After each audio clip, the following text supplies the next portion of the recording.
India has just pulled off one of the most significant moves in its defense history.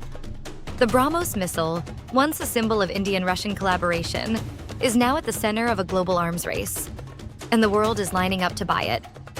Vietnam, Indonesia, the United Arab Emirates, and even Russia itself are all seeking to add BrahMos to their arsenals. But how did a missile designed for India's own security become the most sought-after supersonic cruise missile on the planet? The answer is as dramatic as the missile's own flight path. Let's rewind to May 2025. Operation Sindoor. For the first time, India deployed BrahMos missiles in live combat, targeting strategic sites in Pakistan. This was not just a test, it was a demonstration. As BrahMos CEO Jaitirth Joshi put it, most missiles are never proven in real conflict. BrahMos was. That single event changed the global perception of Indian defense technology overnight. Why does this matter? Because in the world of arms sales, buyers want more than technical specifications. They want proof.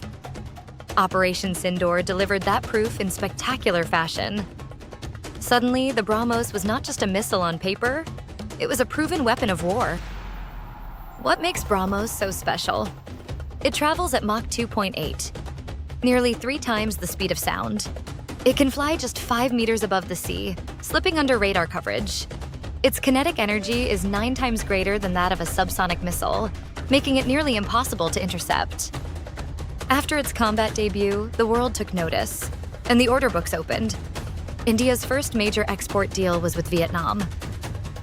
Valued at nearly $600 million, this agreement covers not just the missiles, but also coastal defense batteries, training, and logistics. It's more than a sale. It's the foundation of a defense ecosystem. Indonesia followed, with a deal worth up to $350 million for its own coastal defense systems, with plans to expand further. Why are Southeast Asian nations so eager for BrahMos? The answer is simple: China. With tensions rising in the South China Sea, both Vietnam and Indonesia face territorial disputes with Beijing. A BrahMos battery on their shores is a powerful deterrent, one that could shift the regional balance of power. India, in effect, is selling strategic insurance and getting paid billions for it. But the interest doesn't stop in Asia.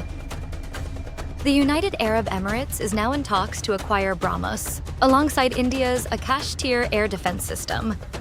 The UAE already operates some of the world's most advanced American systems, including THAAD and Patriot missiles, as well as ATACMS ballistic missiles. Yet it wants BrahMos too. For the UAE, diversifying its suppliers means more strategic autonomy, and closer ties with India offer new diplomatic leverage without upsetting existing partners. Perhaps the most surprising twist is Russia's renewed interest. Russia, which co-developed BrahMos with India, is now looking to induct the missile into its own armed forces. Discussions are underway to boost production, with India set to supply missiles back to Russia. It's a remarkable reversal. 25 years ago, Russia was the senior partner. Today, India's manufacturing capacity is so advanced that it is helping Russia meet its own defense needs. This is Atmanirbhar Bharat, self-reliant India in action. Not as a slogan, but as a reality reshaping the global arms market. And the story doesn't end here. India and Russia are working on 4 new BrahMos variants. An extended-range version capable of striking targets 800 kilometers away, a submarine-launched model, a miniaturized version for aircraft, and a hypersonic missile that could reach Mach 5.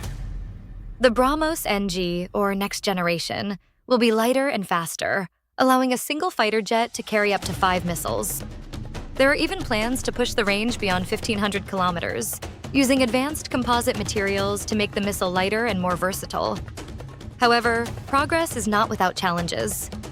Flight trials for the BrahMos NG have been delayed by at least a year, as India's defense establishment tightens requirements and demands even higher performance. Some see this as a setback. Others see it as India refusing to compromise on quality. Yet, there's a less publicized challenge brewing inside BrahMos Aerospace. In a move that surprised many, over 50 experienced engineers and technicians were abruptly reassigned from key facilities. Critics warn that shifting veteran staff away from high-precision assembly lines could hurt production. The result? BrahMos output has dropped to less than half of last year's levels, raising concerns about India's ability to meet both domestic and export commitments. India now faces a critical test. The world wants BrahMos. But can India deliver at scale and on time? If it can, India will not just be a defense exporter. It will be a global defense power. That's the BrahMos story. If you found this deep dive insightful, share it with someone who follows global security. And stay tuned for more stories that shape the world.